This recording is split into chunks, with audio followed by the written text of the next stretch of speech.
We present offline reinforcement learning at multiple frequencies. Realizing generalizable robotics policies requires mixing data from a variety of tasks and environments. However, inconsistent design choices across different lab settings make it difficult to merge existing data sets together. So we focus on one axis of data diversity, the discretization of data collected, and develop algorithmic approaches to merge this data together. To see how data at different discretizations may complicate training, consider one lab collecting human demonstrations at 10 Hz and another collecting robot data from a trained policy at 1 Hz. Training a shared policy on this data requires careful scaling of parameters like action magnitude and discount factor. Notice how inconsistently future states are discounted without scaling. Even when these scalings are taken into account, learning can still be undermined by differing rates of value propagation at different discretizations.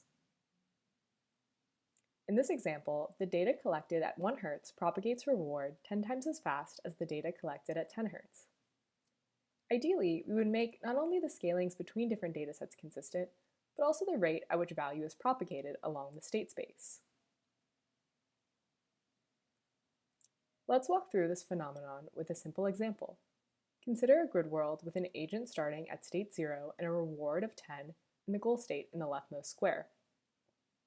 We'll consider one agent that can move forward or backward by one step at a time in the top row, and one agent that can move forward or backward up to 2 steps at a time in the bottom row.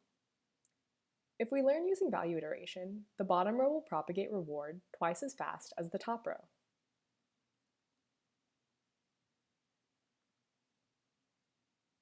Notice how the same state can have vastly different values at the same algorithmic step depending on the discretization. This creates regression targets that are difficult to learn from. Intuitively, we want the update rule in the top row to be able to look 2 states ahead to match the update stride of the agent in the bottom row.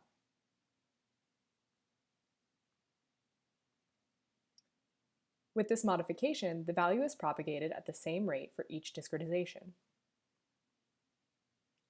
Now let's try to formalize this intuition.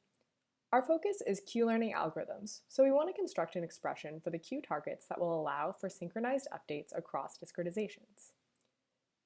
In this example, assume we have access to a dataset of trajectories consisting of state action pairs. Now let's build an expression by looking at the 4th position in the grid during the 2nd update step.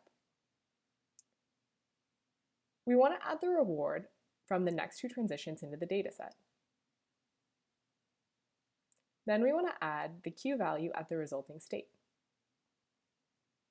To compute this Q value, we may also sample actions from our policy, instead of sampling from the dataset.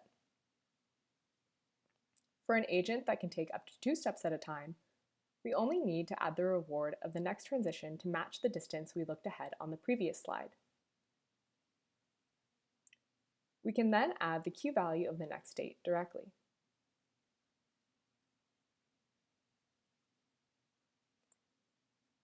We can then write each of these update rules in the form of standard n-step returns.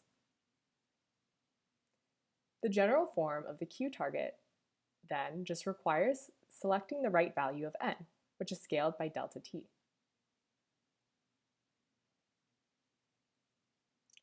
We focus on mixing heterogeneous discretization data in the offline setting, so we add a CQL loss to the standard Bellman update loss. We also modify the CQL objective to act on the Q value at the state and action pair that is t plus n steps into the future.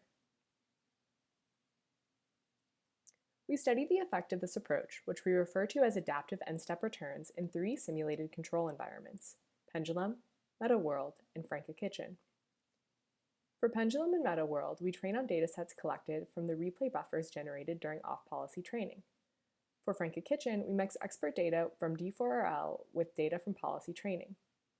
We also modified the pendulum environment so that reward is only attained for a small range of velocities and angles when the pendulum is balanced at the top. We compare adaptive n-step against naive mixing, individual training, and max n-step. The max n-step baseline uses the largest value of n from adaptive n-step. This helps us understand the importance of synchronization in adaptive n-step. Here we visualize the average reward over the course of training for each method on the pendulum environment. We plot rewards separately for each control frequency. Naive mixing can actually underperform compared to individual training on this task. Max n surpasses both of these baselines, which is intuitive because the task is sparse and a larger value of n allows for a reward to propagate more quickly. Adaptive n-step converges more quickly than max n, which is surprising because for delta t of 0.01 and 0.02, the adaptive approach uses a smaller value of n. This suggests that the update alignment is an important component of good performance. In the door open task, naive mixing is unstable at the smallest discretization. Individual training does even worse for all but the coarsest discretization. Adaptive and max n are more stable for the smallest, with adaptive n achieving a slightly higher final average reward.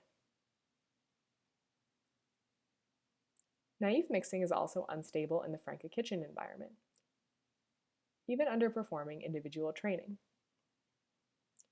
Interestingly, max n still provides some improvement, and adaptive n provides the strongest average return by the end of training. Thank you for your interest in adaptive n-step returns. You can find more information on the website listed on this slide.